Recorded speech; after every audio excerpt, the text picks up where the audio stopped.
Hello my dear learners, welcome to IAS short short. मेरा नाम है मयूरी भागवानी और आज की डेट है 30 सितंबर। 30 सितंबर की जितनी भी इंपॉर्टेंट न्यूज़ आज द हिंदू और द इंडियन एक्सप्रेस आई में आई हुई है उन सभी को एनालाइज करेंगे आज के डेली न्यूज़ एनालिसिस सेशन में। थोड़ा सा रिप्रेजेंटेशन चेंज किया है सो दैट आपको भी थोड़ा और मजा आए, थोड़ा और इंटरैक्टिव हमारा ये सेशन हो सके। अगर आप हमसे कनेक्ट करना चाहते हैं तो आप इन सभी मीडियम्स के थ्रू हमसे कनेक्ट कर सकते हैं। हमारी वेबसाइट पे विजिट जरूर कीजिएगा, www.isshortshort.com ये वेबसाइट का नाम है। यहाँ पे आपको हमारे जितने भी कोर्सेज में एनरोलमेंट्स चल रहे हैं, जैसे कि एथिक्स का कोर्स, एसए का कोर्स और आंसर राइटिंग का कोर्स जो है, इन सभी में जो एनरोलमेंट्स चल रहे हैं आप जाके इसमें एनरोल कर सकते हैं वेबसाइट के थ्रू। और देखो एनरोलमेंट्स बहुत जल्दी कंप्लीट होने वाले हैं, खत्म होने वाले हैं, क्योंकि हमारा जो टारगेट है वो सिर्फ 50 स्टूडेंट्स का है। ठीक है, तो 50 स्टूडेंट्स की ही हम बैचेस रखने वाले हैं, इसीलिए ये एडमिशन्स बहुत जल्दी क्लोज हो जाएंगे। तो अगर आपने अभी तक एनरोल नहीं किया है तो hurry up and go get yourself enrolled. Okay, इसके अलावा आप हमसे टेलीग्राम, मेल और इंस्टाग्राम के थ्रू भी कनेक्ट कर सकते हैं। ये जो सारे कोर्सेज है ना, इनकी डिटेल्स जो है आपको डिस्क्रिप्शन बॉक्स और कमेंट सेक्शन में दोनों जगह मिल जाएगी। ओके, आगे बात करते हैं। पहला आर्टिकल आज का, देखो द हिंदू का पहला आर्टिकल है ये। Supreme court access 51 year old curb single women get equal abortion rights. तो अभी हुआ क्या है, सुप्रीम कोर्ट में एक पिटीशन जाती है और इस पिटीशन में कहा जाता है कि अनमैरिड विमेन जो है, अनमैरिड विमेन जनरली देखा गया है कि अनरिकॉग्नाइज्ड अनक्वालिफाइड टेक्नोलॉजीज का यूज करते हैं, अनक्वालिफाइड अनइंस्टीट्यूशनल मीन्स का यूज करते हैं अबॉर्शन के लिए। ठीक है, क्योंकि देखो हमारे समाज में आज भी ये अनमैरिड वुमेन का प्रेग्नेंट होना अपने आप में एक सोशल स्टिग्मा है। ठीक है, इसे अच्छी बात नहीं मानी जाती और इसीलिए इसको अवॉइड करने के लिए जो अनमैरिड वुमेन है और इसके जो फैमिली है वो जनरली जनरली क्या करती है, अनइंस्टीट्यूशनल मेथडोलॉजीज का यूज करती है फॉर द अबॉर्शन थिंग। और ये अनइंस्टीट्यूशनल मेथडोलॉजी कई बार इनकी जान तक ले लेती है, क्योंकि ये किसी भी प्रॉपर मेडिकल प्रैक्टिशनर के अंडर नहीं हो रहा है। ठीक है, तो ये हिस्टोरिकल जजमेंट आया है, सुप्रीम कोर्ट ने ये जजमेंट दिया है कि पहले क्या होता था ना, पहले सिर्फ 20 वीक्स तक यहाँ पे जो अनमैरिड प्रेग्नेंट वुमेन है वो अबॉर्शन करा सकती थी। अब इसको लिमिट को चेंज कर दिया गया और 20 to 24 जो वीक्स हैं प्रेगनेंसी के, उस बीच भी अब आप लीगल और सेफ तरीके से अबॉर्शन करा सकोगे। Okay, even if the person is unmarried. Okay, और यहाँ पे हमारा 51 ईयर ओल्ड जो अबॉर्शन लॉ था 1971 का, medical termination of pregnancy act, इसको हमने अब हटा दिया है। और अब यहाँ पे आप जो प्रेगनेंसीज हैं उनको 24 वीक्स तक भी टर्मिनेट कर सकते हो। यहाँ पे देखा ये जा रहा था क्योंकि जो यहाँ पे अनमैरिड वुमेन है जो प्रेग्नेंट है, वो कई बार क्या होता था कि इनके साथ डिस्क्रिमिनेशन होता था और इनके जो राइट्स हैं रिप्रोडक्शन के, इसमें इनको ऑटोनॉमी, इनको डिग्निटी और इनको प्राइवेसी मिलनी चाहिए, वो मिल नहीं रही थी। इसीलिए ये चीज़ कही गई है कि यहाँ पे 20 to 24 वीक्स के बीच में भी यहाँ पे अपनी प्रेगनेंसी को टर्मिनेट कर सकती है। ये राइट अभी यहाँ पे हमारी जो मैरिड वुमेन है उनको मिल चुका था, लेकिन इनको अभी तक नहीं मिला था, तो इसके लिए यहाँ पे ये सुप्रीम कोर्ट का जजमेंट आया है। बेसिकली देखो हमारे देश में लगभग 1960s तक क्या हो रहा था, हमारे देश में abortion was legally invalid. Okay, illegal हुआ करता था अबॉर्शन कराना हमारे देश में टिल 1960s। ओके, आईपीसी को आप देखोगे, जो जनरल क्रिमिनल लॉ है उसको देखोगे, तो आज भी अगर कोई विमेन अपने बच्चे को मिस कैरी करती है या फिर अबॉर्ट कराती है तो उसको 3 साल तक की जेल हो सकती है। यही जो लॉ था वो चला आ रहा था 1960s तक। उसके बाद हमारे यहाँ पे एक कमिटी बनी, ठीक है, जिसका नाम था शांति लाल शाह कमिटी। ओके, इस शांतिलाल शाह कमेटी ने बेसिकली अबॉर्शन के मुद्दे को उठाया और उसके बाद हमारे नए एक्ट्स बने, जैसे कि एमटीपी एक्ट ऑफ 1971, और उसके बाद इसमें अमेंडमेंट भी हुआ 2021 में। ठीक है, तो इसकी भी बात करेंगे, लेकिन आईपीसी का जो एक्ट है उसमें ये एक्सेप्शन भी दिया गया है कि कोई भी विमेन यहाँ पे अपने बच्चे को अबॉर्ट कर सकती है इन गुड फेथ, अगर कोई अच्छी चीज हो रही है उसके लिए। अच्छी चीज का मतलब ये है कि किसी की जान बचाने के लिए, अपनी जान बचाने के लिए, या बच्चा अगर हेल्दी नहीं है, उसे कुछ डिसऑर्डर्स हैं, तो उस टाइम पे ये अबॉर्शन कराया जा सकता है। और प्रेग्नेंट वुमेन खुद करे ये या फिर उसकी कोई मदद करे इस मिसकैरेज में, दोनों को ही ऑफेंडर माना जाता है अंडर आईपीसी। हालांकि अब ये एमटीपी एक्ट के अंतर्गत एक्सेप्शन आ चुके हैं। और एमटीपी एक्ट था, medical termination of pregnancy act था 1971 का, अब 2021 का भी एक्ट आ गया है अमेंडमेंट होकर। तो पहले वाला जो एक्ट था थोड़ा स्ट्रिंजेंट था, सिर्फ मैरिड वुमेन के के ऊपर अप्लाई होता था, अब जो है अनमैरिड वीमेन को भी इसमें कवर किया गया है। इसमें पहले जेस्टेशन लिमिट 20 वीक्स की थी, यानी कि 20 वीक्स की आपकी प्रेगनेंसी है तब तक आप यहाँ पे अबॉर्ट कर सकते हो। इससे यहाँ पे 24 वीक कर दिया गया फॉर द रेप सर्वाइवर्स और फॉर द स्पेशल केसेस। और अगर फीटल एबनॉर्मलिटीज हैं, अगर बच्चे होने वाले बच्चे में कुछ एबनॉर्मलिटीज हैं, तो 24 वीक्स के बाद भी अबॉर्शन यहाँ पे कराया जा सकता है। ठीक है, यहाँ पे अगर आप 12 वीक्स, पहले क्या होता था कि 12 वीक्स तक आप अबॉर्शन करा सकते थे नॉर्मली एक मेडिकल प्रैक्टिशनर के रिकमेंडेशन पे। अगर आपको 20 वीक्स, 12 से 20 वीक के बीच में अबॉर्शन कराना है तो 2 मेडिकल प्रैक्टिशनर्स का यहाँ पे अप्रूवल लगता था। अब क्या हो गया कि 20 वीक्स तक आपको सिर्फ एक मेडिकल प्रैक्टिशनर का यहाँ पे अप्रूवल लगेगा। साथ में 20 to 24 वीक्स के बीच में अगर करवाना है अबॉर्शन तो 2 मेडिकल प्रैक्टिशनर्स, और 24 वीक्स के बाद कराना है तो मेडिकल बोर्ड का अप्रूवल लगेगा। ठीक है, इसमें देखो अगर किसी भी विमेन की कॉन्फिडेंशियलिटी, प्राइवेसी को ब्रीच किया जाता है तो यहाँ पे 1000 रुपए का फाइन आपको देना पड़ता था। अब जो है फाइन तो देना ही है, साथ में 1 साल की जेल भी हो सकती है। ओके, आगे बात करते हैं तो देखो इसी टॉपिक से रिलेटेड एक और आर्टिकल आया था आज। तो doctors need not report identity of minors seeking abortion. अभी तक क्या हो रहा था, माइनर्स यानी कि 18 ईयर्स से कम की जो एज है, अगर ऐसी लड़की जो 18 ईयर्स से कम की एज में प्रेग्नेंट हो जाती है तो उसको अबॉर्शन करवाना है। ठीक है, अबॉर्शन कराना है तो वही सोशल स्टिग्मा वाली बात आ जाती है इसमें। अब अगर इसे अबॉर्शन कराना है तो ये यहाँ पे क्योंकि सोशल स्टिग्मा है और ये जो चीज है ये पॉक्सो एक्ट के अंतर्गत जा सकती है। पॉक्सो एक्ट क्या है, basically prevention of offences, protection of children against sexual offences. Okay, तो protection of children against sexual offence act है।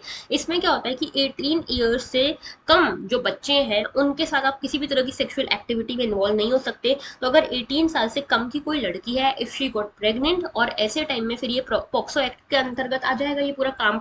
ठीक है, अगर ये पूरा मामला उसके अंतर्गत आ गया तो यहाँ पे जो पेरेंट्स हैं इस बच्ची के, वो बचते हैं कि अगर कोई जो प्रॉपर इंस्टीट्यूशनल मीन है अबॉर्शन के अगर वो लेंगे तो पॉक्सो एक्ट में नाम आ जाएगा, और पॉक्सो एक्ट में नाम आएगा पूरी अंतर्गत अंदर तक इंक्वायरी होगी। तो यहाँ पे ये लोग इससे बचते हैं, और इसी के लिए यहाँ पे सुप्रीम कोर्ट ने बोला है कि इस चक्कर में क्या होता है, पॉक्सो एक्ट की नजर में ना आ जाए। इसके कारण क्या होता है कि ये बच्चियों का गलत तरीके से अबॉर्शन होता है। ठीक है, एकदम अनक्वालिफाइड वेज, अनक्वालिफाइड डॉक्टर्स इनका अबॉर्शन करते हैं जिनके कारण इनकी जान को भी खतरा हो जाता है। ओके, तो ये पूरा मामला है, इसीलिए सुप्रीम कोर्ट ने बोला है कि डॉक्टर्स जो है वो इन बच्चियों का 18 ईयर्स या उनसे कम माइनर्स जो है उनका यहाँ पे आइडेंटिटी रिवील नहीं करेंगे पॉक्सो एक्ट के अंतर्गत भी। ठीक है, तो ये इतना सा ही मामला है। तो अभी हमको अलाइन करना पड़ेगा एमटीपी यानी कि medical termination of pregnancy act और पॉक्सो लॉज को, सो दैट यहाँ पे हर किसी को रिकॉग्नाइज मेडिकल प्रैक्टिशनर के द्वारा अबॉर्शन कराने की फैसिलिटी मिले। ओके, तो ये पूरा आर्टिकल था, पूरा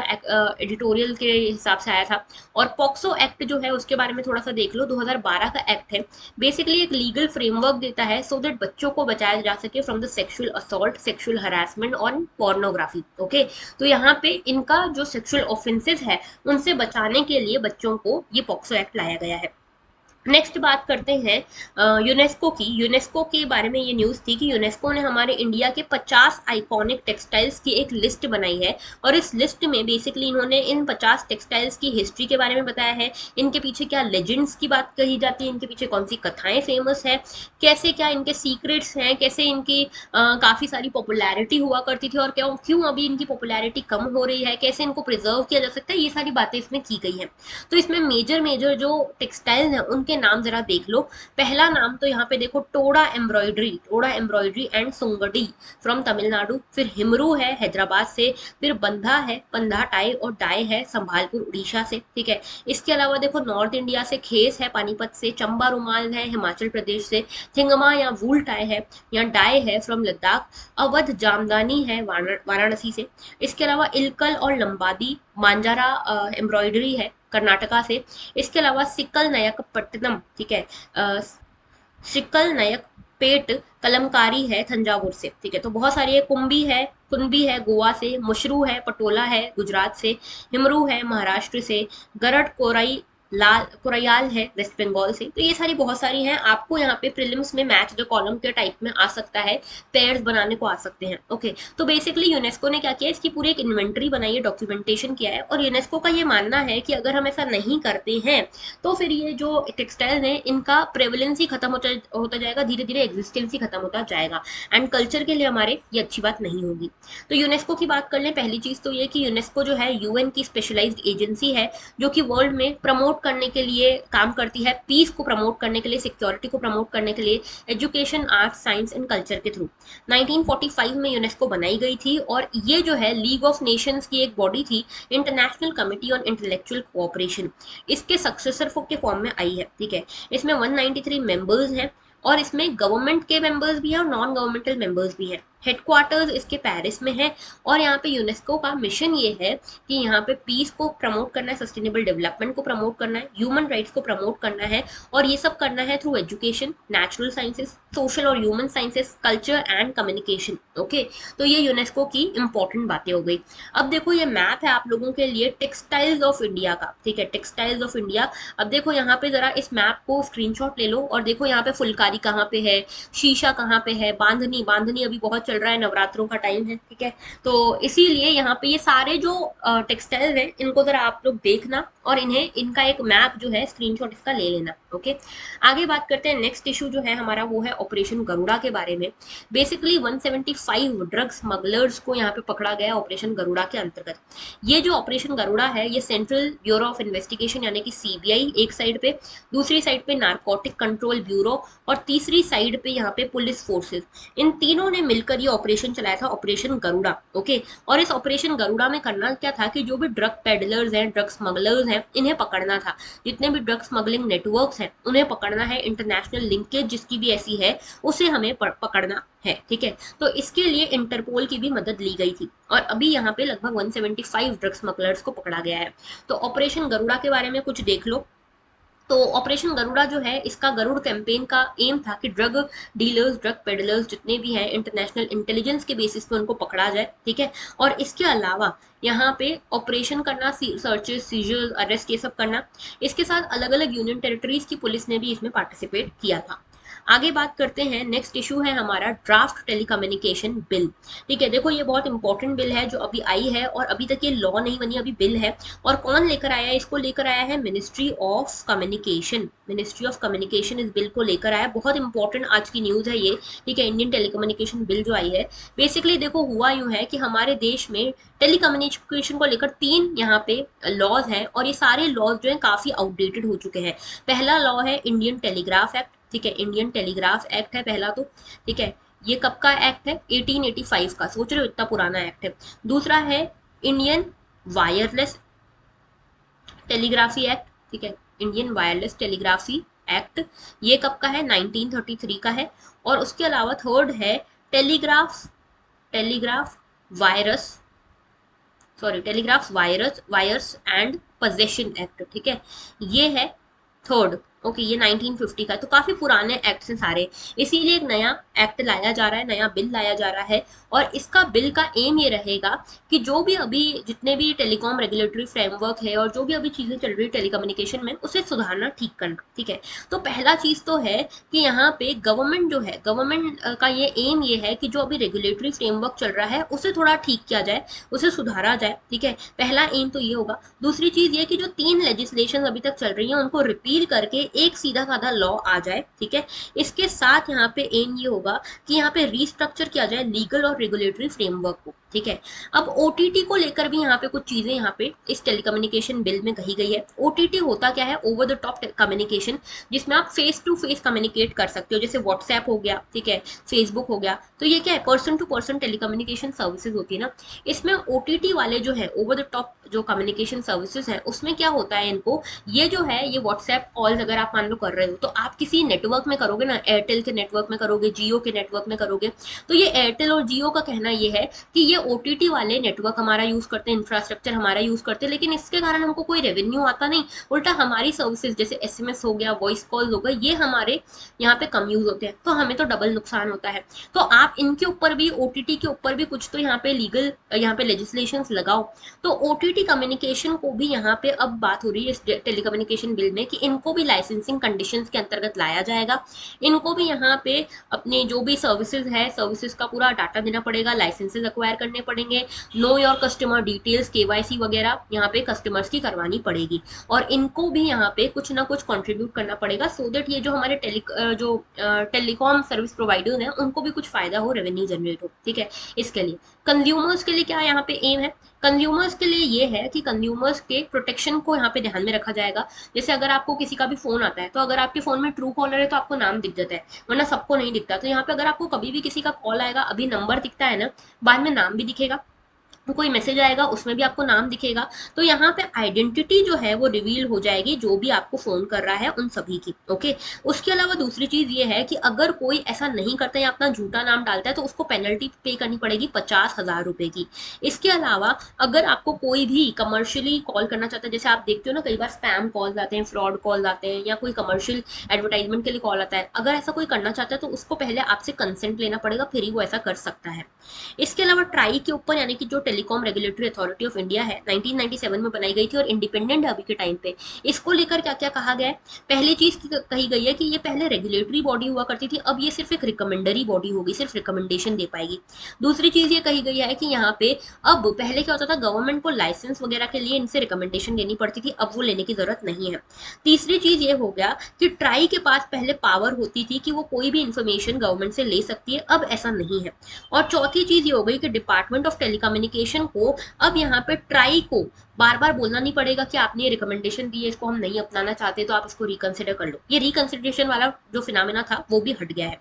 इसके अलावा इंटरनेट शटडाउन्स के बारे में क्या कहा गया है, इंटरनेट शटडाउन्स के बारे में ये कहा गया है कि ये थोड़ा सा, ये एक चीज क्रिटिसाइज इसलिए भी हो रही है कि ये कहा जा रहा है कि इससे क्या होगा, गवर्नमेंट को एक अपर हैंड मिल जाएगा, जिसको जैसी मर्जी तब वहां पे इंटरनेट शटडाउन कर देगा कोई भी, ठीक है। तो अभी क्या होता है, गवर्नमेंट अपने हिसाब से सस्पेंशन कर पाएगी इंटरनेट पावर का। अभी इसके लिए अलग से एक रूल्स है, ठीक है, टेम्पररी सस्पेंशन, ये देखो temporary suspension of telecom services rule है, तो ये नहीं रहेंगे, तो ऐसी गवर्नमेंट अपने हिसाब से कुछ भी कर सकती है। इसके अलावा ये भी कहा गया है कि जो टेलीकॉम सर्विस प्रोवाइडर्स हैं, अब यहाँ पे उनको लेकर कोई कंफ्यूजन नहीं, पहले स्पेक्ट्रम का ऑक्शन होगा, स्पेक्ट्रम कैसे एलोकेट होगा, ऑक्शन के थ्रू, और अगर एडमिनिस्ट्रेटिव पर्पसेस के कारण या गवर्नमेंट पर्पसेस के कारण होना है तो वो एडमिनिस्ट्रेटिव प्रोसेस के थ्रू भी हो सकता है, ऑक्शन करने की जरूरत नहीं है।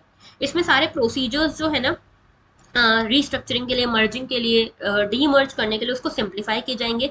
और साथ में एक यूनिवर्सल ऑब्लिगेटरी फंड है, ठीक है, यूनिवर्सल सर्विस ऑब्लिगेशन फंड है, इसको भी यूटिलाइज किया जा सकता है, ना सिर्फ टेलीकॉम के लिए बल्कि अदर पर्पसेस के लिए भी, जैसे रिसर्च हो गया, कनेक्टिविटी हो गया, इन सब के लिए, ठीक है। तो ये सब चीजें अभी बदलाव की बात हो रही है डिजिटल टेलीकम्युनिकेशन बिल में। आगे देखते हैं जब ये एक्ट बनता है तो क्या होता है, ओके। अब देखो, कल का एक क्वेश्चन मैंने आपसे पूछा था विसल ब्लोइंग के बारे में, ठीक है, विसल ब्लोइंग के बारे में ये क्वेश्चन था, और क्वेश्चन था कि विसल ब्लोइंग एथिकल है या नहीं है, ठीक है, एथिकल है या नहीं है, इसके बारे में आपको डिबेट करनी थी। बहुत ही कम से आंसर्स मेरे पास आए हैं, लेकिन 2-3 आंसर्स ही मैंने देखे, और वो 2-3 आंसर्स काफी अच्छे लगे मुझे, ठीक है, और ये एथिक्स से रिलेटेड क्वेश्चन था। लेकिन आज का क्वेश्चन भी देख लो, आज का क्वेश्चन है द ड्राफ्ट टेलीकम्युनिकेशन, रुको मैं जरा लिख ही देती हूँ। क्वेश्चन है the draft telecommunication bill 2022 seeks to address many problems, how far will it succeed. तो इसमें आपको बताना है कि ड्राफ्ट टेलीकम्युनिकेशन बिल क्या है, इसके मेन प्रोविजंस क्या हैं, और किन प्रॉब्लम्स को एड्रेस करने की यहाँ पे बातें हो रही है, कहाँ तक ये सक्सेसफुल हो सकती है, ओके। तो ये आपका आज का क्वेश्चन है, 150 वर्ड्स में आपको लिखना है।